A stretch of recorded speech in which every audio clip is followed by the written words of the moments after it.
Comfort is not weakness. It is neutral. Warmth is not corruption. Rest is not failure. Ease is not decay.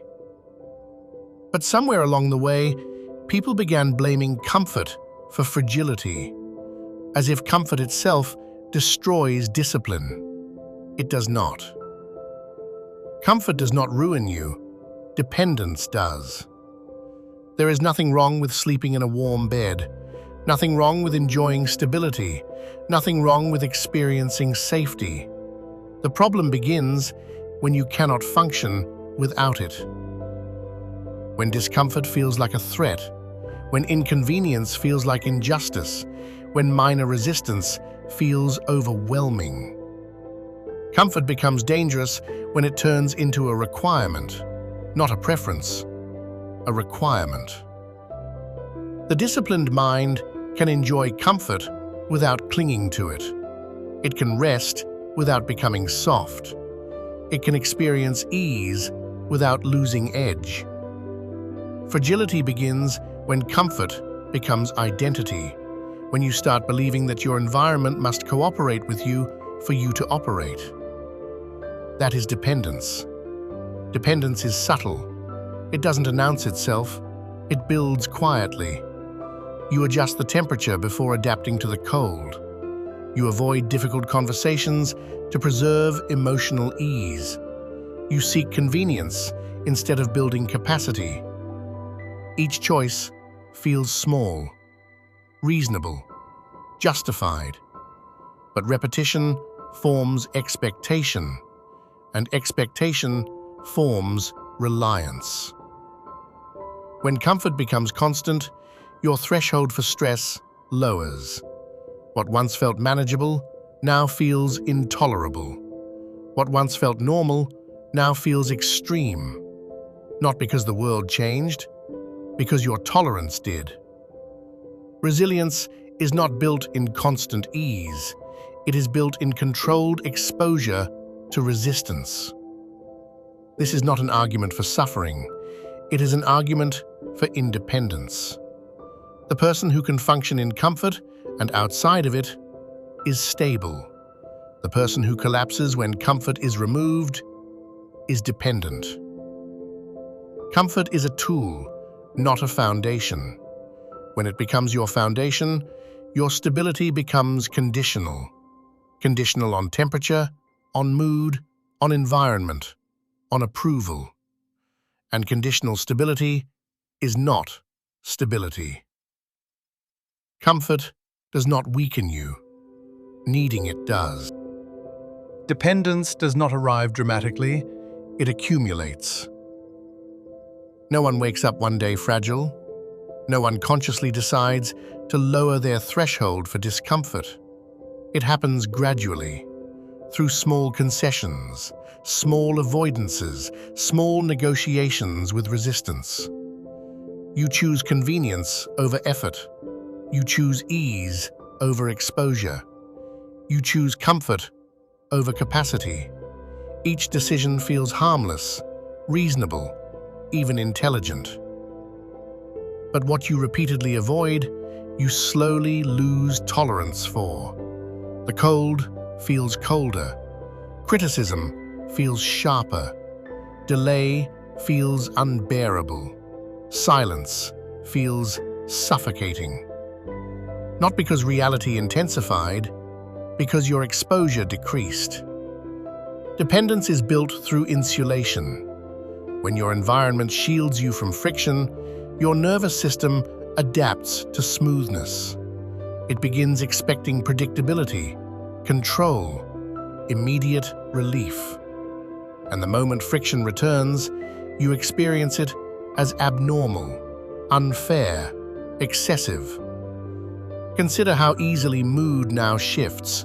A delayed message, a minor inconvenience, a slight deviation from routine.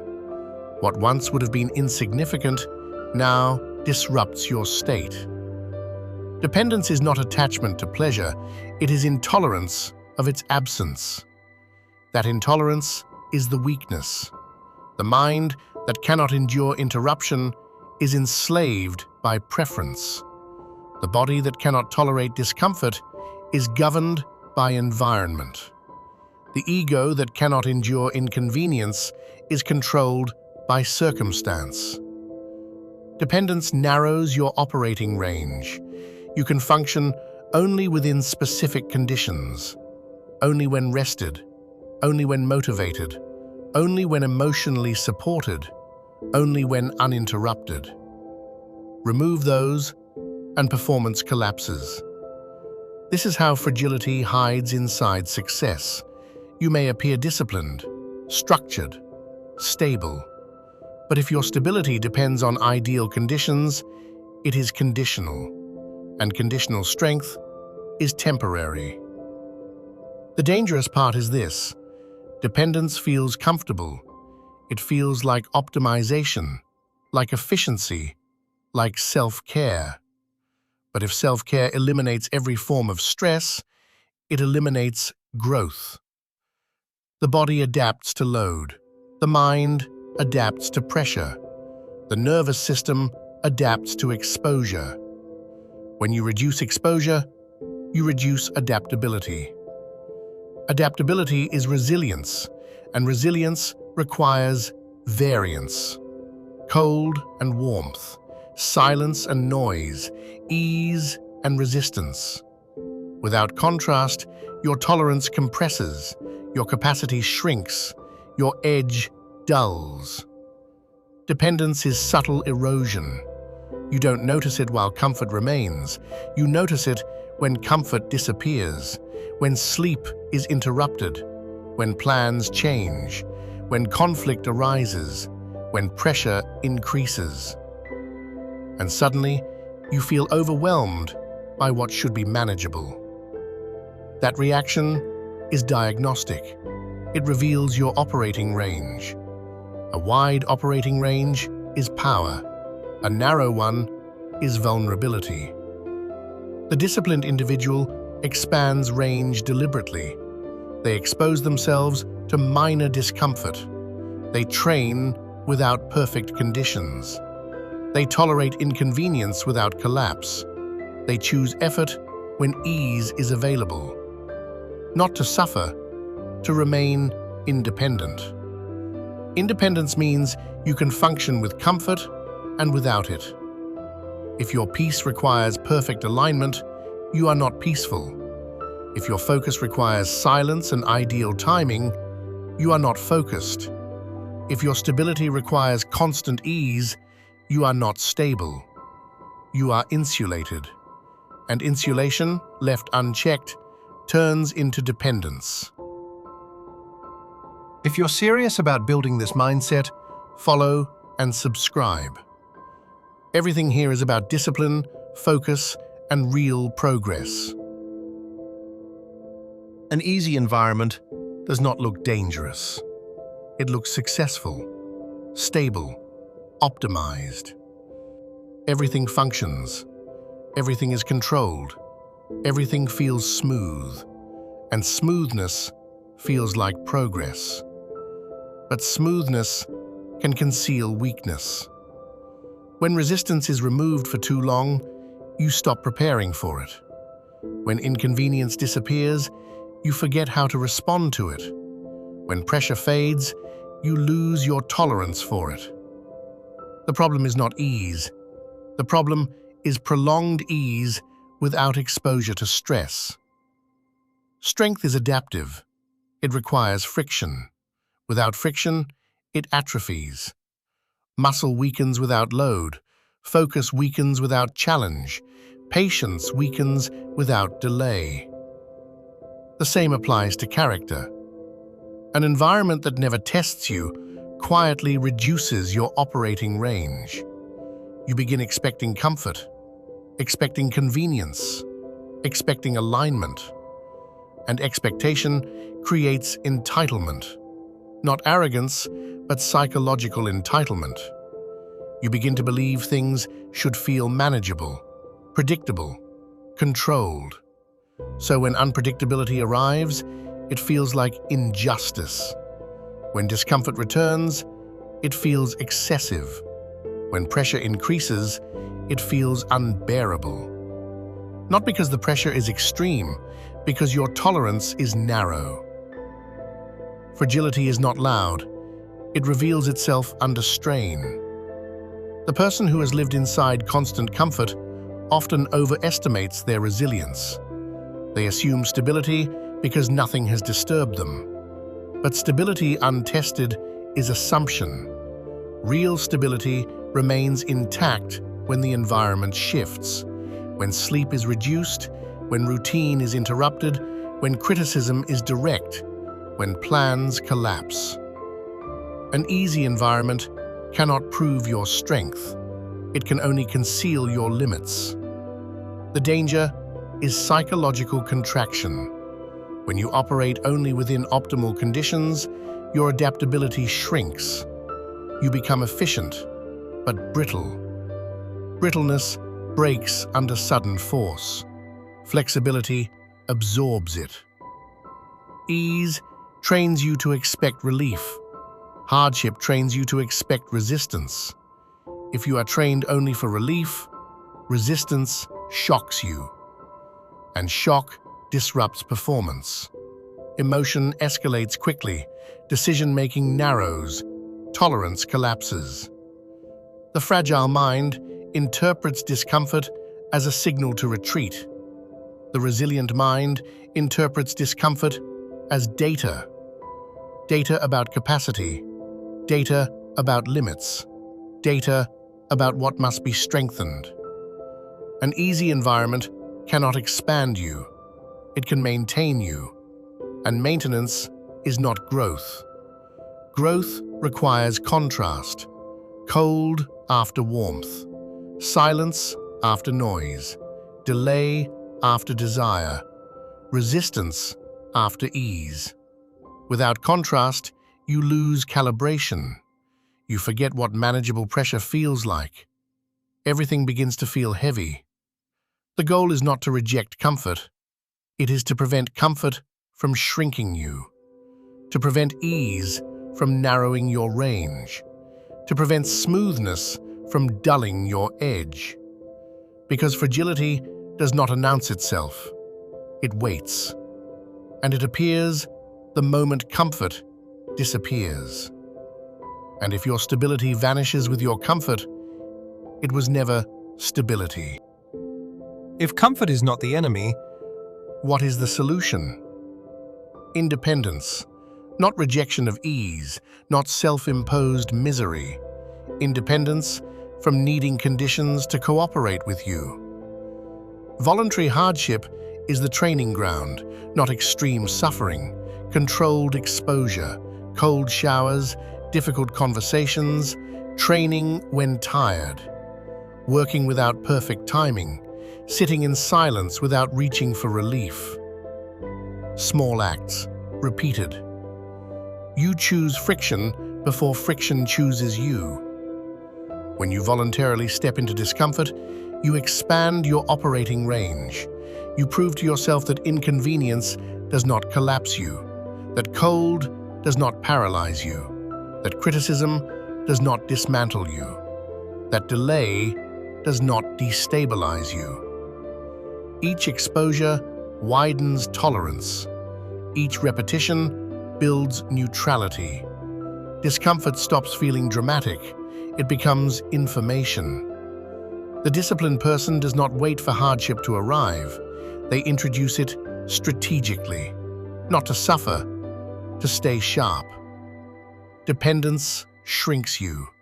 Voluntary hardship expands you.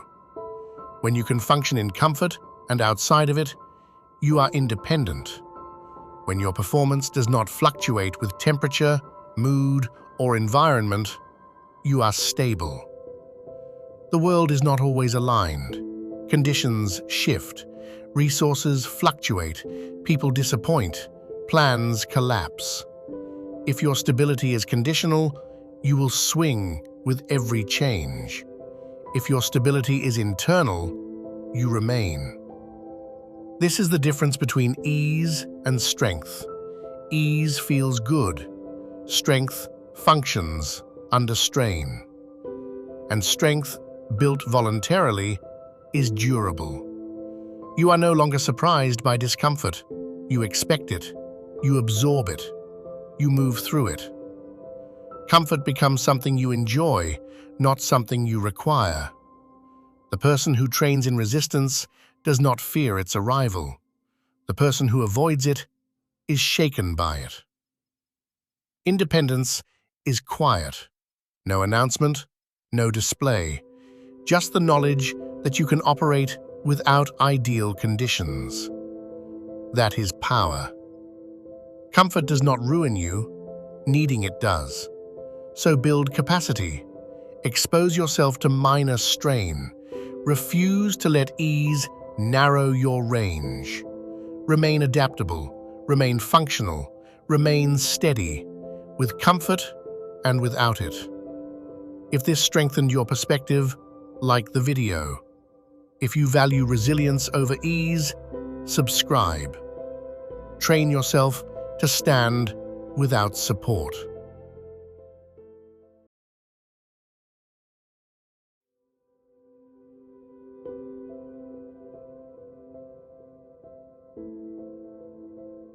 Most people are not afraid of failure. They are afraid of silence. Silence removes distraction. Silence removes performance. Silence removes the audience. And when the noise disappears, there is nowhere left to hide. Sit alone long enough, and your mind begins to speak. Unfinished regrets, unresolved anger, unanswered questions, doubts you've been outrunning for years. Most people cannot tolerate that confrontation, so they reach for something. A phone, a screen, music, conversation, anything to avoid the echo of their own thoughts. Distraction is socially acceptable escape. It looks productive, it looks connected, it looks normal. But beneath it is avoidance.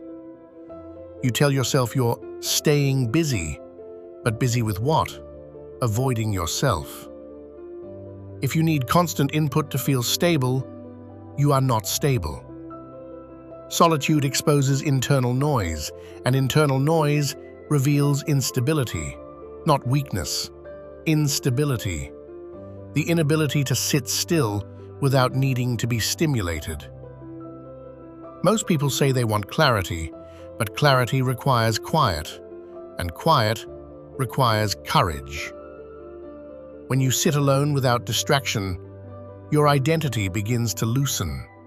You are not your job, not your status, not your relationships, not your performance.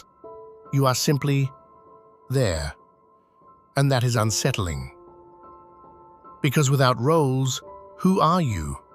Most avoid solitude because it forces that question, and that question has no immediate answer.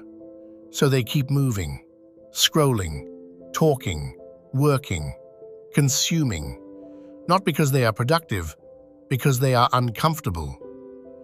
Comfort in distraction is dependence. The person who cannot sit alone is governed by external input, mood dictated by notifications, energy dictated by conversation, direction dictated by validation. Remove those, and they feel lost. But that lost feeling is not danger. It is unfamiliar territory. Solitude is a test, not of intelligence, not of success, of stability. Can you sit in a quiet room without reaching for something? Can you endure your own thoughts without trying to mute them?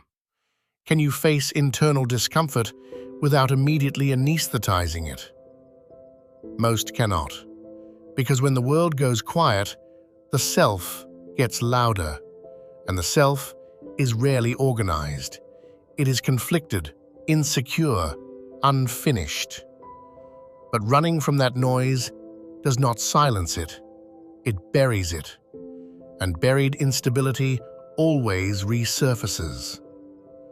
If you cannot sit with yourself, you will depend on others to regulate your state. You will need noise to feel normal. You will need attention to feel anchored. The inability to be alone is not loneliness, it is avoidance. And until you learn to sit still without escape, you will never know who you are without the world watching. Distraction is not harmless, it is strategic. Most people don't distract themselves because they are bored, they distract themselves because they are avoiding contact with their own mind. Silence introduces awareness. Awareness introduces discomfort, and discomfort demands relief. So the hand reaches for the phone, for the next video, for background noise, for conversation that fills space but says nothing. Distraction is modern anesthesia. It dulls internal friction. It suppresses reflection. It keeps you from noticing what remains unresolved. You tell yourself you're relaxing, but relaxation restores energy. Distraction consumes it. If you cannot be still for 10 minutes without needing stimulation, you are not resting. You are escaping. The mind left alone begins to surface patterns. Regret, resentment, insecurity, uncertainty about direction, questions about identity. These are not threats, they are signals. But most people would rather scroll than interpret, rather consume than confront, rather feel temporary dopamine than long-term clarity.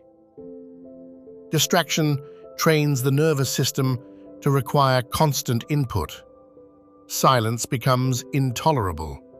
Stillness feels suffocating. The absence of noise feels like emptiness. So life becomes louder, more content, more opinions, more notifications, more avoidance. The more you flee silence, the more powerful it becomes. Because silence is not the problem. What silence reveals is the problem. You may discover you are not satisfied, not aligned, not as certain as you pretend. You may notice habits that exist purely to fill space. You may recognize that your busyness is not purpose, it is padding. Distraction allows you to delay self-examination, but delay is not resolution. Unexamined instability does not disappear, it accumulates. The person who cannot tolerate internal quiet will always depend on external volume. And external volume is unreliable. People leave, schedules change, noise fades. When that happens, the mind you avoided is still there, waiting. There is nothing wrong with entertainment, nothing wrong with conversation, nothing wrong with engagement. The problem is compulsion. When silence feels threatening instead of neutral. If you must constantly fill space, you are afraid of what space contains. And what it contains is you. Unfiltered, unperformed, unstimulated. Until you can sit with that version without needing to escape, distraction will own you. If you're done living in distraction, Like and subscribe. This channel exists to help you protect your attention and build something real. when the noise stops, You begin to hear what has always been there. Silence is not empty, it is revealing. Without distraction, your mind stops reacting and starts surfacing. Unfinished conversations replay. Old mistakes revisit. Future fears attempt to forecast disaster. You notice how often you seek approval, how easily your mood shifts with praise or criticism, how dependent you are on external reassurance. These observations are uncomfortable, not because they are catastrophic, but because they are honest. Most people do not fear silence itself, they fear what silence exposes. insecurity, uncertainty, contradictions between who they are and who they claim to be. Silence removes performance. There is no audience to impress, no one to validate your narrative, no one to blame. Just you. And in that space, you begin to see the patterns. How you avoid conflict, how you chase recognition, how you overcommit to feel needed, how you distract yourself when discomfort rises. These are not accusations, they are data. The disciplined mind does not panic at revelation. It observes. It separates emotion from information. It asks, what does this show me? Silence becomes diagnostic. It shows where you are unstable, where you rely too heavily on attention, where your identity is built on reaction. And once you see it, you cannot unsee it. This is the moment most people avoid, because awareness removes illusion. You can no longer pretend you are aligned if your actions contradict your values. You can no longer blame circumstance for patterns you repeat. Silence forces accountability, but accountability is not punishment. It is power. When you recognize your instability, you gain the ability to stabilize it. When you recognize your dependence, you gain the ability to reduce it. When you recognize your avoidance, you gain the option to confront it. The mind that can sit in quiet without reaching for escape develops clarity. Clarity about desires, clarity about weaknesses, clarity about direction, and clarity reduces chaos. Silence will show you where you are fragmented, but it will also show you where you are capable, where you are stronger than you thought, where you have been underestimating yourself. The self revealed in silence is not always flattering, but it is real, and reality is workable. Avoidance keeps you comfortable. Silence makes you accurate. Most people choose comfort.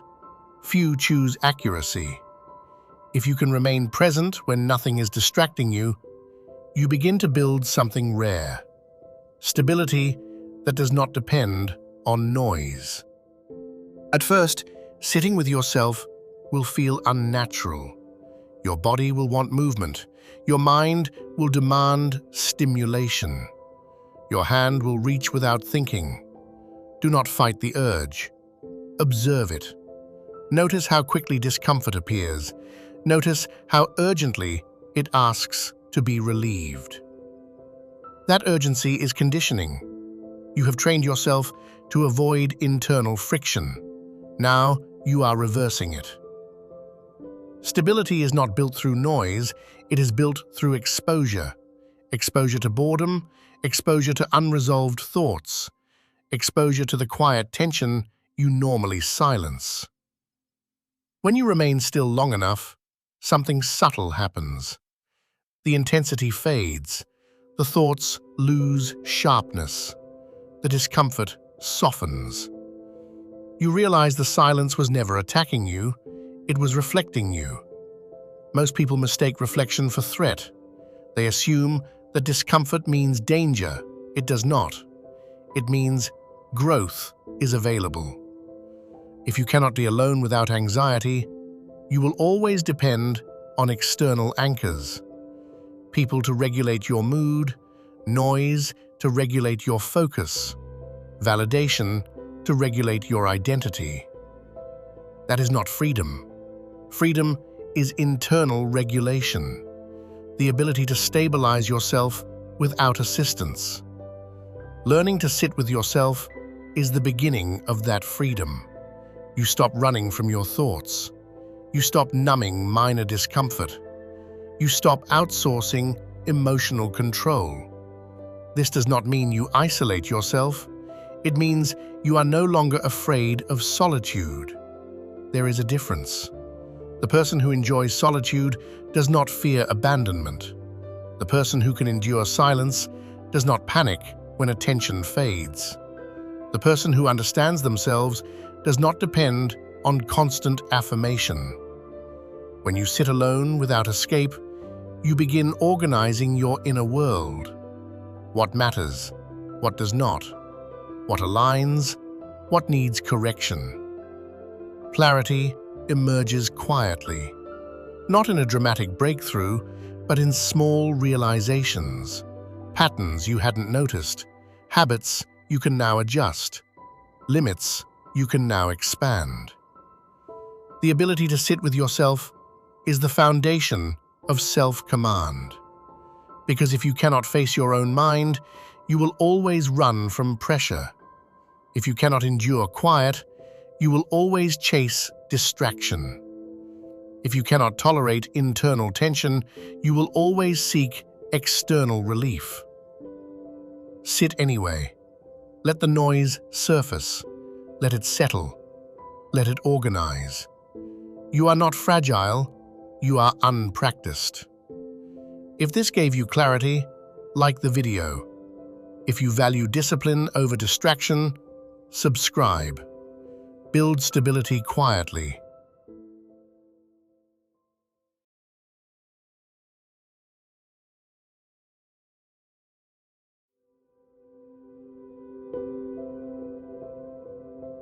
There is a quiet hunger most people carry. The hunger to be understood. Not praised, not admired, understood. To have someone look at your words, your actions, your silence, and see what you meant. This desire runs deep, deeper than validation, deeper than approval. It is the desire to not be alone inside your own mind. When someone misunderstands you, it feels heavier than disagreement. It feels like erasure, as if your intention disappeared, as if your effort was unseen, as if who you are was translated incorrectly. And the instinct is immediate. Explain, clarify, defend. Repeat yourself in better wording. Because being misunderstood feels like losing control of your identity. The mind equates understanding with safety. If they understand me, they won't judge me. If they understand me, they won't mislabel me. If they understand me, they won't reject me. So we speak more. We justify more. We over-explain. We adjust tone. We soften language. We sharpen language. We search for the perfect phrasing that guarantees alignment. But alignment is not guaranteed. No matter how clearly you speak, someone will filter your words through their own experience, through their fears, through their biases, through their assumptions. And in that filtering, distortion happens. The cost begins here, the cost of needing to be understood. Because if your stability depends on being understood, you will constantly seek correction. You will constantly adjust yourself. You will constantly monitor perception. That monitoring is exhausting. It pulls your attention outward. It makes you hyper-aware of reaction, hyper-aware of tone shifts, hyper-aware of how your words landed. You begin living inside other people's interpretations instead of your own clarity. The desire to be understood is human, natural. But unchecked, it becomes dependency. Dependency on consensus, dependency on agreement, dependency on reassurance. And the moment reassurance is absent, instability rises. You replay conversations, you question your delivery. You wonder if you should have stayed silent, or spoken differently, or said less, or said more. Your peace becomes conditional. Conditional on whether others grasp you correctly. Conditional on whether your intention survived their perception. That is the hidden vulnerability. To want understanding is not weakness. To require it is fragility. Because the world does not owe you accurate interpretation. People will misunderstand. They will misread tone. They will assign motives.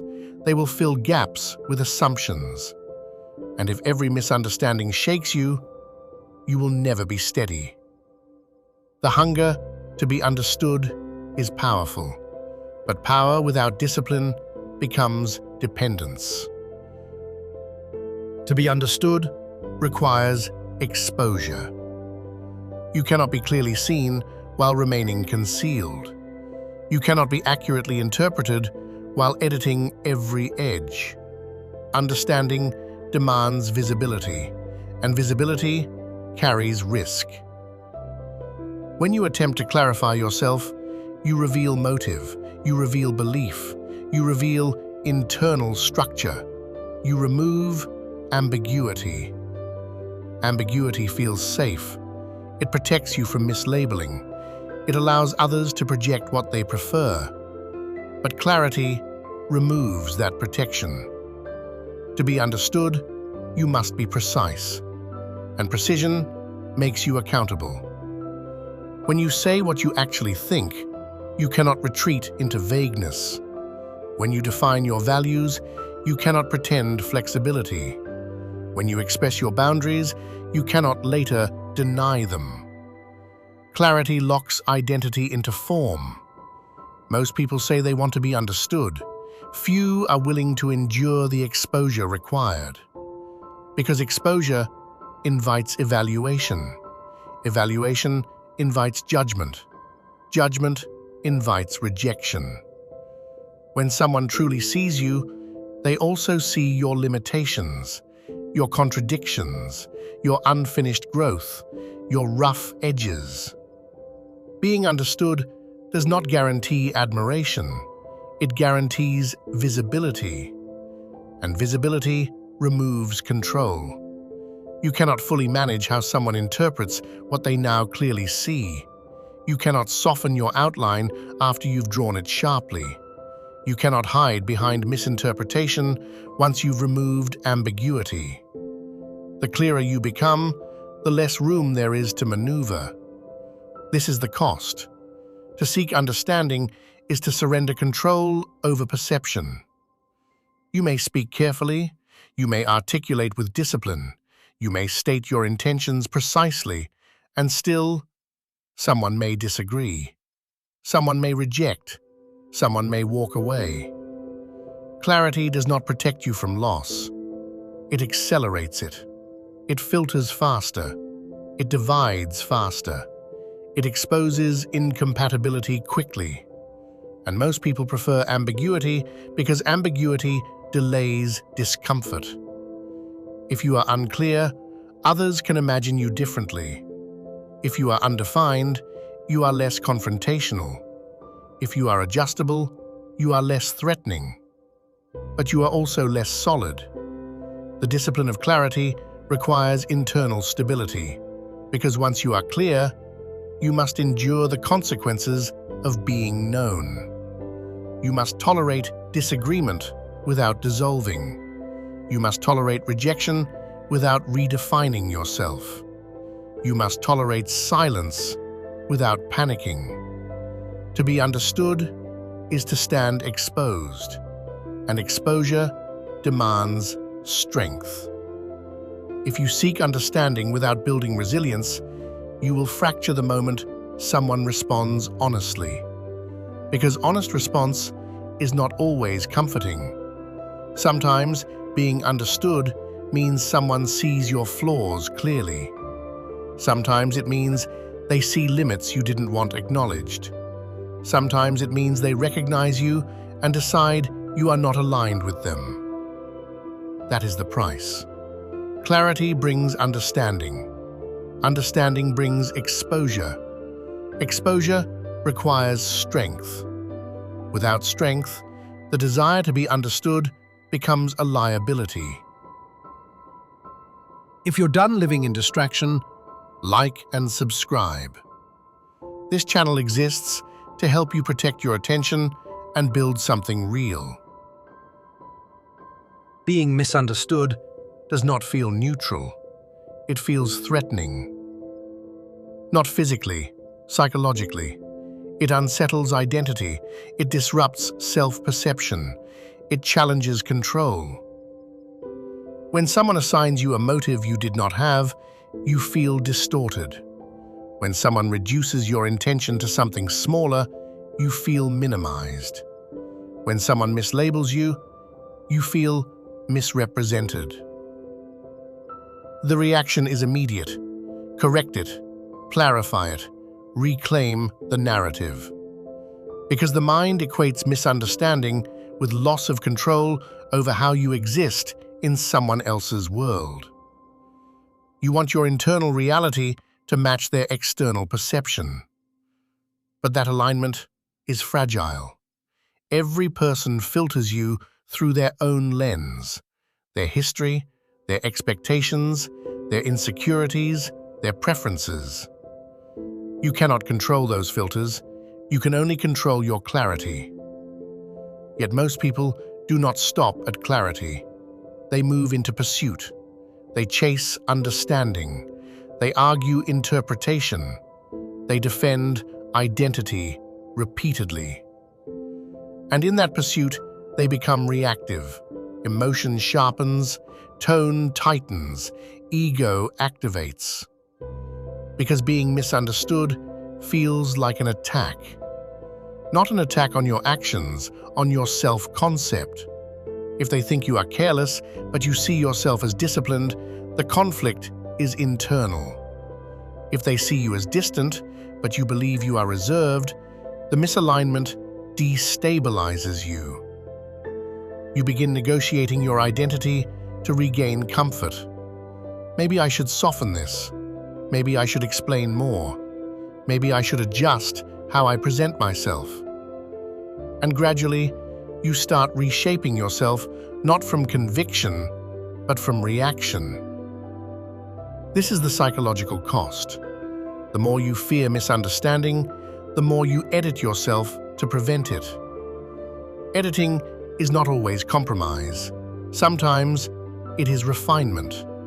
But when it is driven by fear, it becomes erosion. Erosion of authenticity, erosion of boundaries, erosion of directness. The fear of being misunderstood creates hypervigilance. You scan for signals, you monitor reactions, you replay conversations, you analyze tone. Peace disappears because your stability now depends on external interpretation. If every misunderstanding requires correction, you will never rest. There will always be another lens, another projection, another assumption, another incomplete conclusion. Misunderstanding is inevitable. Total control over perception is impossible. The attempt to achieve it creates anxiety. The disciplined mind recognizes this. It distinguishes between clarification and obsession, between explanation and compulsion. You can clarify once, maybe twice, but beyond that, you must tolerate misinterpretation. Because the alternative is constant negotiation of who you are. There comes a point where explanation becomes erosion. You clarified, you stated your intention, you defined your position, and still, they do not understand.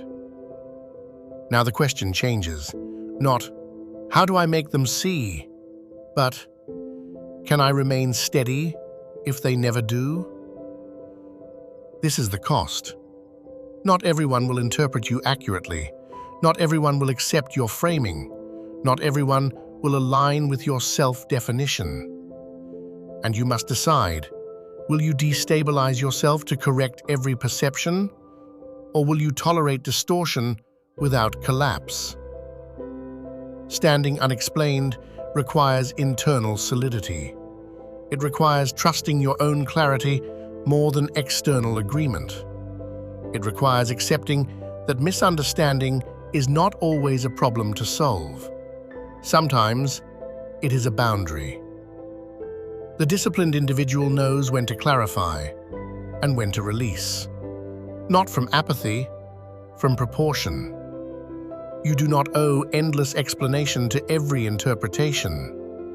You do not owe constant defense to every projection.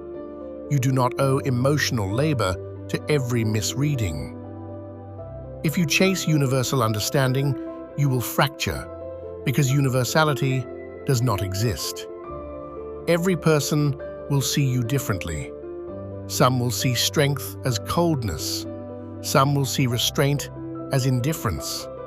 Some will see confidence as arrogance. You cannot correct all of it, and trying to will thin you out.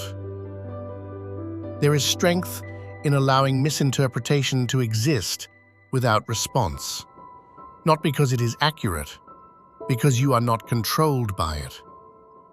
When you no longer panic at being misunderstood, you become stable. When you no longer need consensus to feel secure, you become independent. You speak clearly. You act consistently. You correct when necessary. And then, you let perceptions settle where it will. This is not indifference to truth. It is discipline over ego. The need to be understood is human. The ability to remain steady without it is strength. Not everyone will grasp you. Not everyone will agree.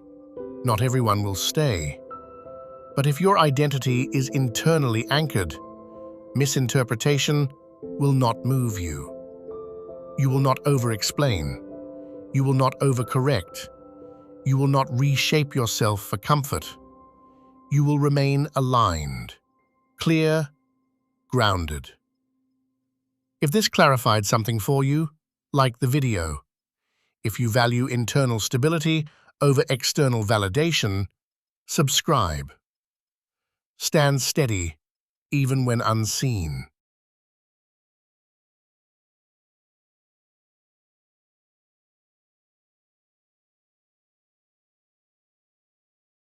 Strength, in this world, is loud. It answers immediately. It corrects instantly. It reacts without hesitation. If someone challenges you, respond. If someone disrespects you, assert yourself. If something feels wrong, fix it now. Motion is praised. Speed is admired. Silence is questioned. We are conditioned to believe that action equals power. But most action is not power. It is pressure escaping. Notice what happens inside you when you are provoked. A tightening in the chest, heat rising in the face, a sentence forming before the other person has even finished speaking. Your body prepares for movement. Your ego prepares for defense. And it feels necessary. But necessary is not the same as wise. Many people act not because they choose to, but because they cannot tolerate stillness. Silence feels like surrender. Non-response feels like weakness. Delay feels like loss. So they speak, they correct, they interrupt, not from clarity, from discomfort. The person who reacts instantly is not powerful. They are predictable. If someone can provoke you and guarantee your response, who is in control? The one who moves you owns you. If a single comment shifts your emotional state, if a glance alters your posture, if a message disrupts your calm, you are not acting. You are being acted upon. Real strength contains space, space between insult and reply, space between anger and expression, space between urge and movement. That space is discipline. Most people never develop it because the urge to act is overwhelming. It feels urgent, it feels righteous, it feels justified. But urgency is often ego disguised as principle. Not every impulse deserves obedience. The need to respond immediately is rarely about truth. It is about identity. You want to be seen as intelligent, respected, dominant, unshakable. So you prove it, over and over. But the one who must constantly prove their strength does not possess it. Restraint is not passivity. It is control over capacity. You could speak, you choose not to. You could retaliate, you decide to wait. You could correct them, you allow the silence to stand. That is not weakness, that is surplus strength. A wild animal reacts to every stimulus. A trained one observes first. The untrained mind confuses reaction with courage. But courage is not loud. Courage is the ability to endure tension without collapsing into action. There will be moments when your entire body demands movement, when your pride insists on correction, when your anger begs for release. In that moment, you will feel as if doing nothing is defeat. It is not. The first discipline is this: do not let the external world dictate your internal rhythm. Action is easy, reaction is automatic. Restraint is deliberate. And discipline begins when you decide not to move. The ego does not crave truth. It craves confirmation. When someone challenges you, what actually hurts? Is it the words or the threat to the image you hold of yourself? You believe you are competent, capable, respected. Then a single comment unsettles that belief, and something inside you rises. Not clarity, defense. The ego experiences disagreement as danger. It does not ask, "Is this useful?" It asks, "How do I protect myself?" So you respond, quickly, sharply, confidently. Not because you are certain, because you are threatened. Reaction is emotional armor. It creates the illusion of strength. If you speak first, you feel in control. If you dominate the tone, you feel superior. If you correct immediately, you feel secure. But notice the pattern. The faster the reaction, the deeper the insecurity. A stable mind does not need immediate correction. It can tolerate misunderstanding. It can endure being underestimated. It can survive silence. The ego cannot. The ego whispers, "If you don't respond, they will think you're weak. If you don't defend yourself, they win. If you let that go, you lose status." And so you act. Not from wisdom, from fear of perception.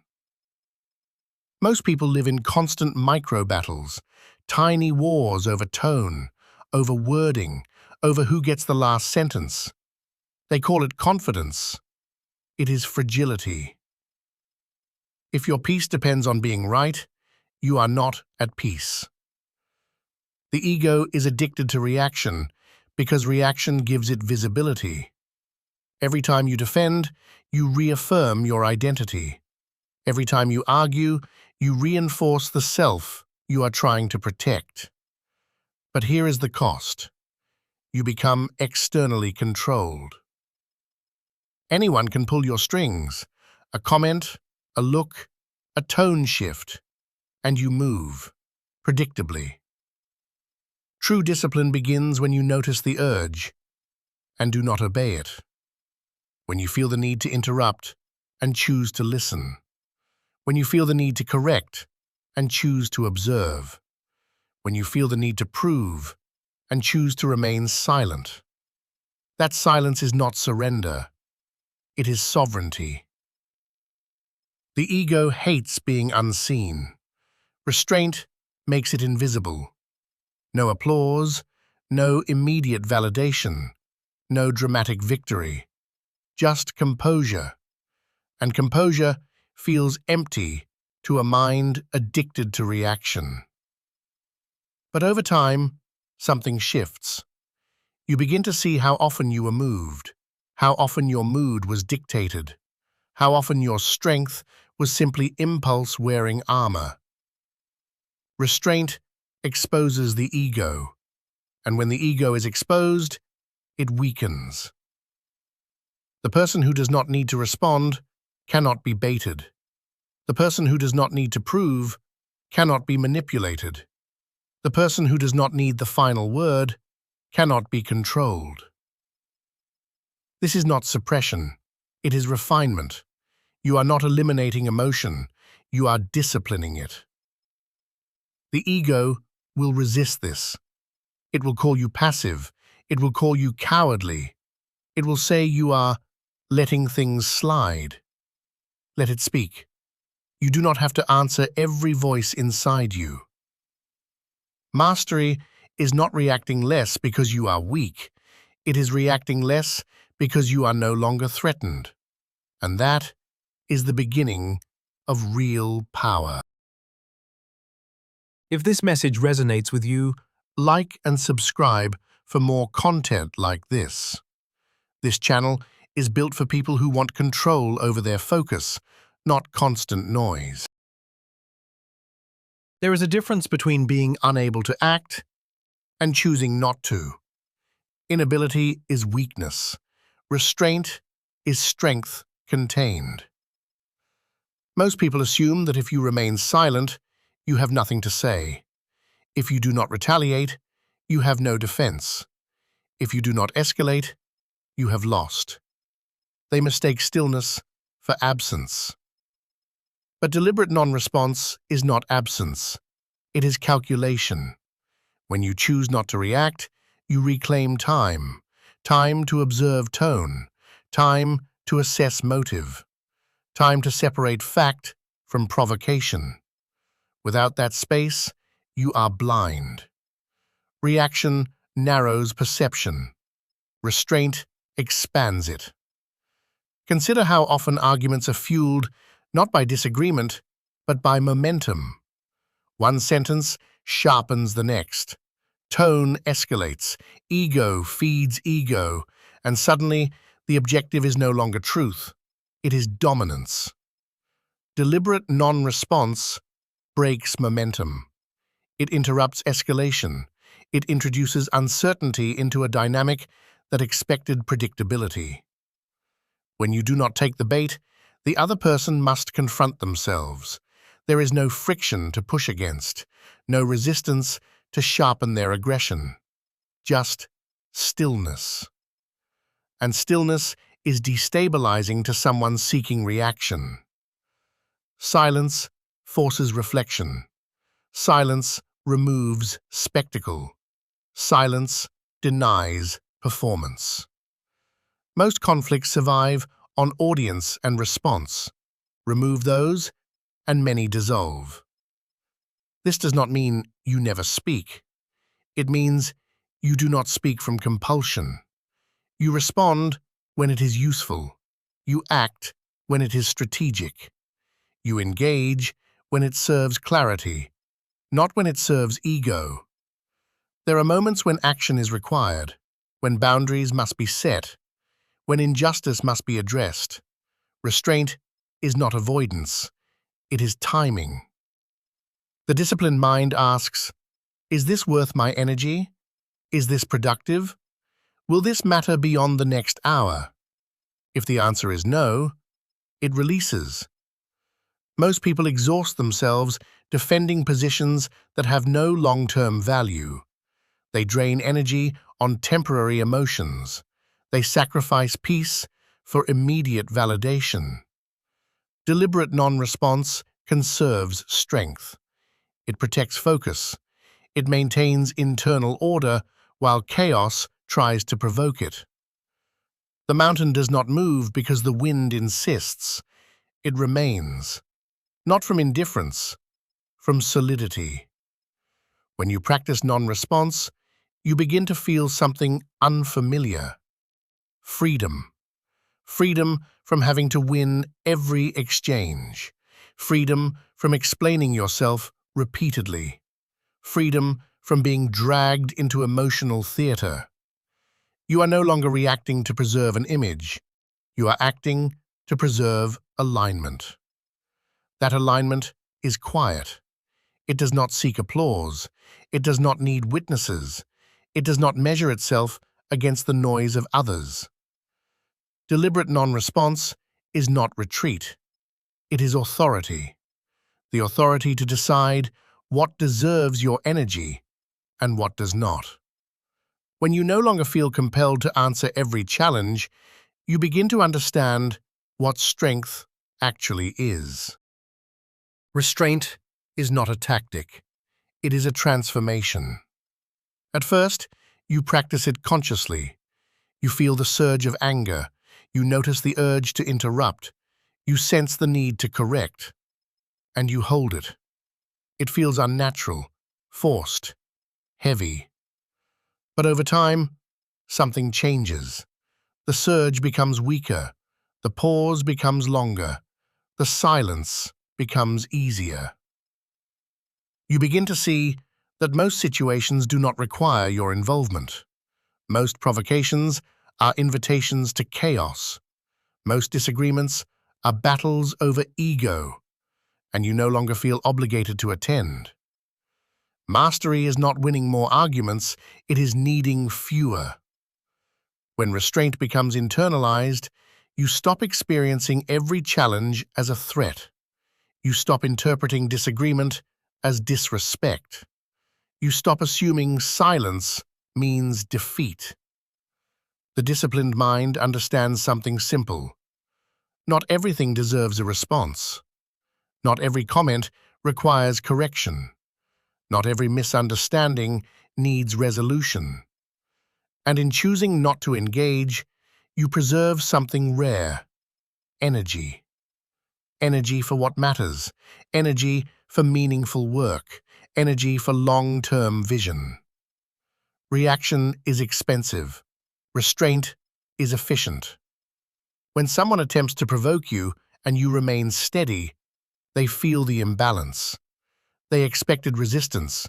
They expected emotion. They expected movement. You give them composure. That composure communicates more than any argument could. It communicates control, not over them, over yourself. And self-control is the highest form of power. There will still be moments when action is necessary. Restraint is not paralysis. It is precision. When you do act, it will be deliberate, measured, clean, without excess. No wasted words, no wasted emotion, no wasted energy. You will begin to notice that people test you less, not because they fear you, because they cannot move you. The person who cannot be compelled cannot be controlled. This is the discipline of restraint, to act when action is aligned, to remain still when stillness is stronger, to speak when words clarify, to remain silent when silence preserves order. Mastery is not constant motion. It is knowing when not to move. If this resonated with you, like the video. If you value clarity over impulse, subscribe. Strength is not loud. Build it quietly.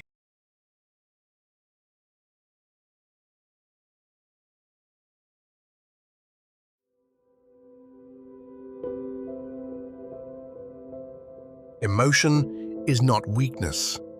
It is signal. Anger signals violation. Fear signals uncertainty. Sadness signals loss. Excitement signals possibility. Emotion is information. But most people were never taught the difference between feeling and reacting, so they merge the two. They believe that to feel anger is to express it, that to feel fear is to retreat, that to feel frustration is to discharge it immediately. And in that collapse between emotion and action, control disappears. Emotion itself is neutral, reaction is optional. The disciplined individual does not suppress emotion. They observe it, They identify it. They let it surface without surrendering to it. This is where power begins, not in eliminating emotion, in separating it from behavior. Consider how quickly most people are moved. A comment shifts their mood. A delay shifts their patience. A tone shifts their confidence. Their internal state is externally controlled. And the person who can move you emotionally can move you behaviorally. That is not power, that is vulnerability. Emotional control is not coldness, it is containment. It is the ability to feel fully without acting impulsively. When anger rises, you do not explode. When fear rises, you do not freeze. When excitement rises, you do not overcommit. You pause. You evaluate. You choose. Most damage in life is not caused by emotion. It is caused by unfiltered reaction. Words spoken in anger, decisions made in panic, commitments made in excitement, retaliation driven by ego. Emotion is temporary. Its intensity peaks and declines, but reaction can create permanent consequence. The disciplined mind builds space between stimulus and response, not seconds, distance. Distance allows perspective. Perspective allows choice. Choice creates power. If you cannot tolerate internal intensity without immediate discharge, you are governed by impulse. Impulse is loud. Control is quiet. Emotional control does not mean numbness. It means stability under internal pressure. The ability to remain measured while feeling strongly. That stability changes everything. Conflict shifts, negotiation shifts, leadership shifts. Because the person who remains steady while others escalate controls the direction. Emotion is human. Control is discipline. And discipline is where real power begins. Emotion is not what weakens you. Reaction is. The moment you react impulsively, you leak leverage. You expose your triggers. You reveal your pressure points. You show the world exactly where you can be moved. Anger erupts. Tone sharpens. Volume rises. Posture shifts. You think you are asserting strength, but you are disclosing vulnerability. Because now it is clear, this is what unsettles you. This is what provokes you. This is what destabilizes you. And anything that can destabilize you can control you. Reaction is predictable. Predictability is exploitable. When someone knows that criticism triggers you, they use criticism. When someone knows delay agitates you, they use delay. When someone knows silence makes you anxious, they use silence. Not always maliciously, but effectively. Reaction narrows thinking. The nervous system floods, breathing changes, vision tightens. You move from reason to reflex. And reflex rarely calculates long-term consequence. It solves immediate tension. But solving immediate tension often creates future instability. Words spoken too quickly, decisions made under heat, retaliation disguised as justice. All of it feels powerful in the moment. All of it leaks authority afterward. Authority is not loud, it is contained. Notice the person who never reacts impulsively, the one who listens fully before responding, the one whose tone does not rise with provocation, the one who can sit in accusation without flinching. That person is difficult to manipulate, difficult to pressure, difficult to corner. Because there is no leak, no immediate discharge, no visible fracture. Reaction is emotional expenditure, Control is emotional conservation. When you react, you spend energy to relieve internal tension. When you control, you hold tension without collapse. Holding tension builds capacity. Discharging it impulsively weakens it. This is why emotional discipline feels uncomfortable.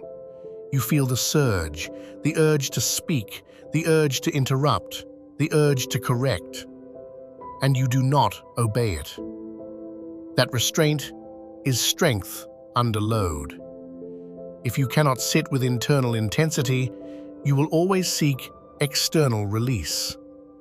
External release feels good, but it transfers control outward.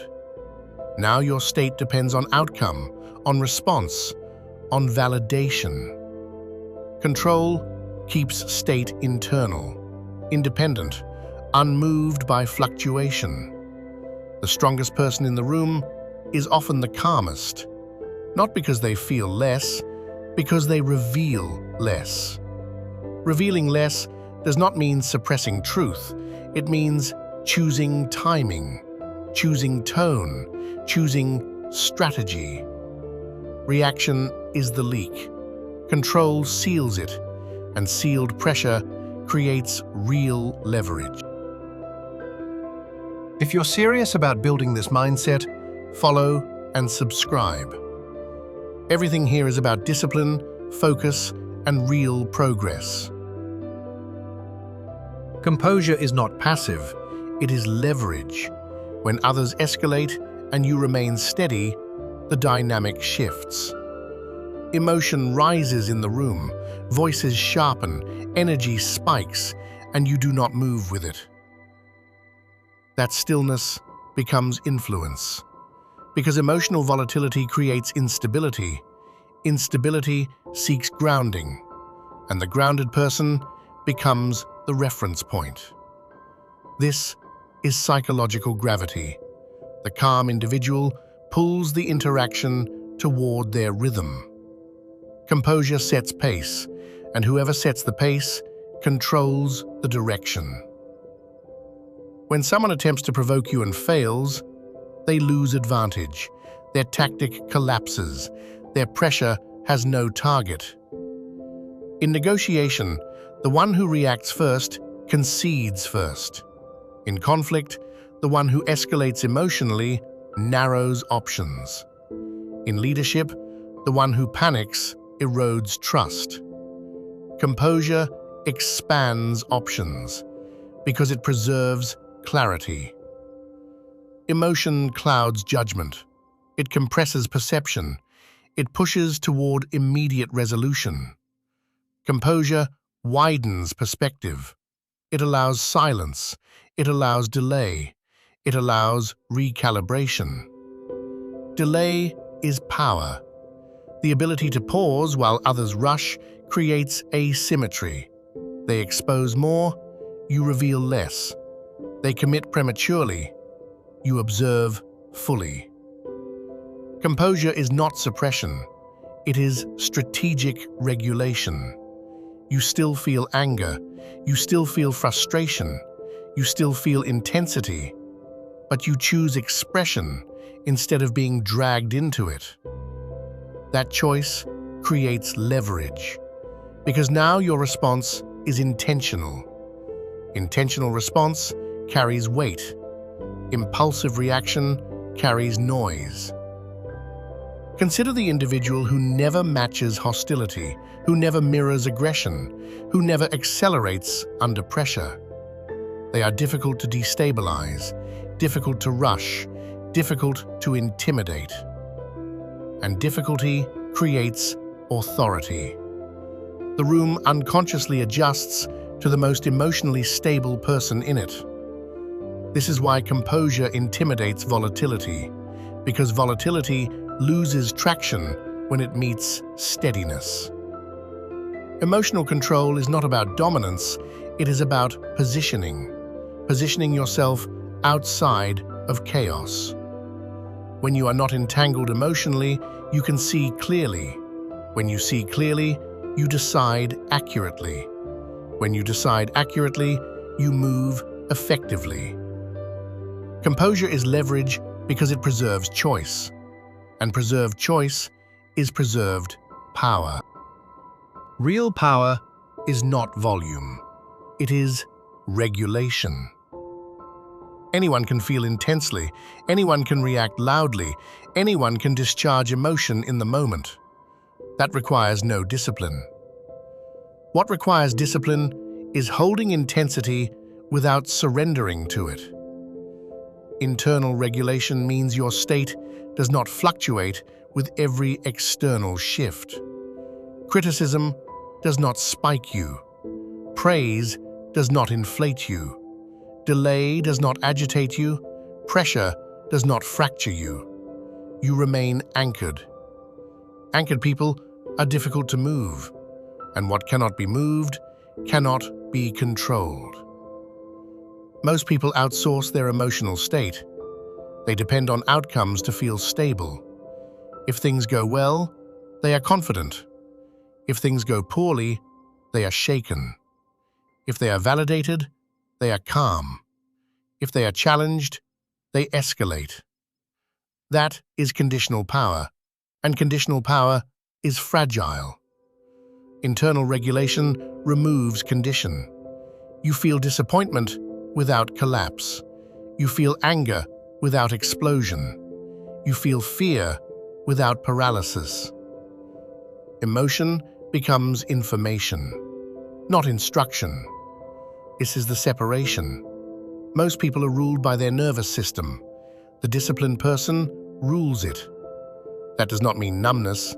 It means mastery of response. Breath steady under tension. Tone steady under accusation. Posture steady under uncertainty. When others are reactive, you are calculating. When others are panicking, you are observing. When others are impulsive, you are deliberate. That asymmetry creates influence. Because calmness under pressure signals competence, and competence builds authority. Authority is not declared, it is perceived, and perception follows stability. The more consistent your internal state, the more predictable your behavior. The more predictable your behavior, the more reliable you become. Reliability builds trust. Trust builds influence. Emotional control is not suppression, it is refinement. Refinement of impulse, refinement of expression, refinement of timing. Without regulation, emotion owns you. With regulation, you own your emotion. And ownership is power. You will still feel anger. You will still feel fear. You will still feel intensity, but you will not be moved by it without permission. That is freedom. Freedom from impulse. Freedom from manipulation. Freedom from external volatility. If this strengthened your understanding, like the video. If you value control over reaction, subscribe. Master your state, and you master your position.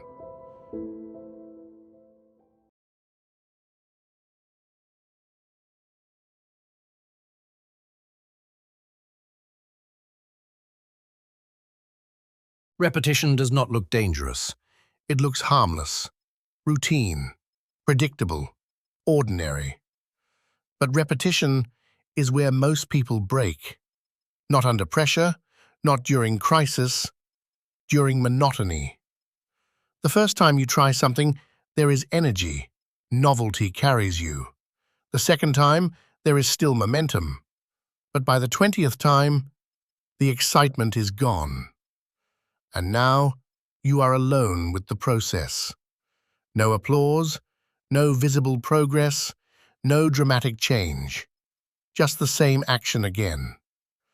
This is where resistance begins. Not because the task is difficult, because it is boring. The ego wants stimulation. It wants visible growth.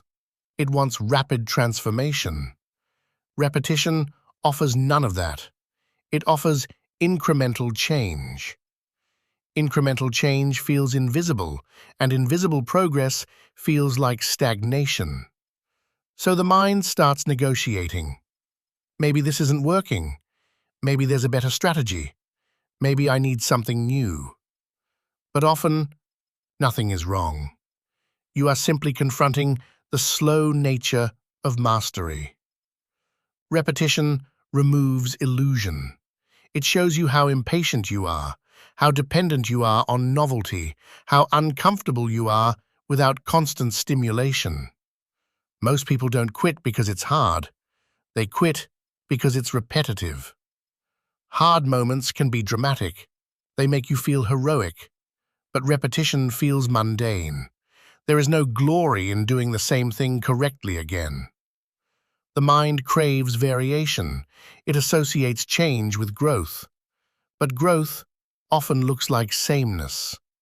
The same workout, the same study session, the same disciplined routine, repeated. And each time you repeat without visible reward, your identity is tested. Are you someone who needs excitement, or someone who can endure monotony? Repetition exposes whether you are process-driven or emotion-driven. If you act only when motivated, repetition will exhaust you. If you act from structure, repetition will refine you. The undisciplined mind equates boredom with meaninglessness. But boredom is not a signal to stop. It is a signal that novelty has worn off. And when novelty disappears, only commitment remains. This is the quiet filter of life. Not intensity, consistency. Not inspiration, endurance. Repetition does not break you, it reveals you. Boredom is not the enemy. It is a mirror. When repetition strips away excitement, what remains is you. No adrenaline, no novelty, no external stimulation. Just the task. Again. Most people don't fail in chaos, they fail in calm. They can handle urgency, they can handle pressure, they cannot handle sameness. Because sameness does not reward the ego. It does not announce progress.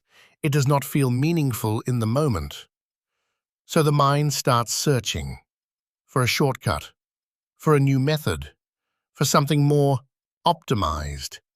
Not because the current path is flawed, but because it is boring. Boredom tests whether you are committed to results or addicted to stimulation. The undisciplined mind equates excitement with value. If it doesn't feel intense, it must not be working. If it doesn't feel new, it must not be growth. But mastery is rarely intense. It is repetitive refinement, small corrections, subtle improvements, quiet accumulation. The gym is boring. Studying is boring. Saving money is boring. Practicing fundamentals is boring. That is why most people never separate themselves. Not because they lack talent, because they lack tolerance. Tolerance for monotony, tolerance for slow returns, tolerance for invisible progress. Boredom exposes your relationship with effort. Do you need to feel inspired to continue? Or can you continue without feeling anything at all? The person who relies on motivation burns out. The person who relies on structure builds momentum. Structure does not care how you feel.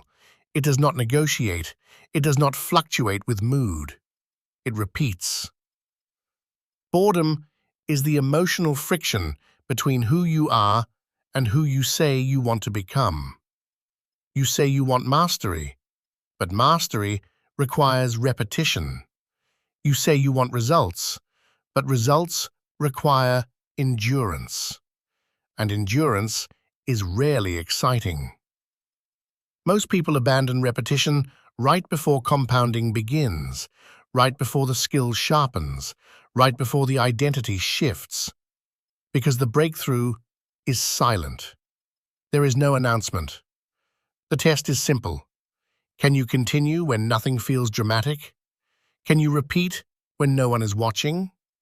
Can you execute without needing emotional reward? Boredom is not an obstacle. It is the filter, and most people remove themselves before the separation happens. If this message resonates with you, like and subscribe for more content like this. This channel is built for people who are done waiting. Most people are in love with identity, not the process. They want to be fit, successful, disciplined, respected. They want the label. But the label is built by the process, and the process is repetitive. The ego fantasizes about the outcome. It imagines the transformation, the recognition, the visible shift. But it resists the ordinary days that make the transformation possible. It wants the staircase completed. It does not want to climb the same step again. Identity is attractive. Daily execution is not. Repetition forces a confrontation. Do you want to feel like the person or become the person? The disciplined individual does not wake up asking, "Do I feel motivated?" They wake up asking, "What must be done?" Process-driven thinking removes drama.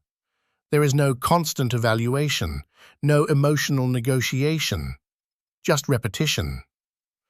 Most people break because they overestimate inspiration and underestimate structure. They assume motivation will carry them.